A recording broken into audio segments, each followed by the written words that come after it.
श्री स्वामी समर्थ सांगतात असे असावे घर. थोडक्यात स्वामी समर्थांनी सांगितलेले घर कसे असावे. आचार विचार ही घराची आखणी आहे. प्रेम हा घराचा पाया आहे. थोर माणसे घराच्या भिंती आहे. चूक हे घराचे छत आहे. जिव्हाळा हा घराचा कळस आहे. माणुसकी घराची तिजोरी आहे. गोड शब्द हे घरातील धनदौलत आहे. शांतता ही घराची लक्ष्मी आहे. आत्मविश्वास घरातील देवस्थान आहे. स्वभाव विसरणे हे घरातील तेजस्वी समयी आहे. पैसा हा घराचा पाहुणा आहे.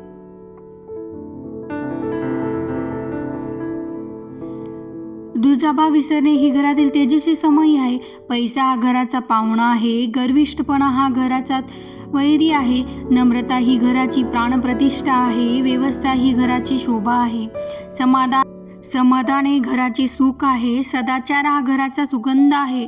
चारित्र्य संपन्नता ही घराची कीर्ती आहे. अशाच घरात ईश्वराची जागृत मूर्ती आहे.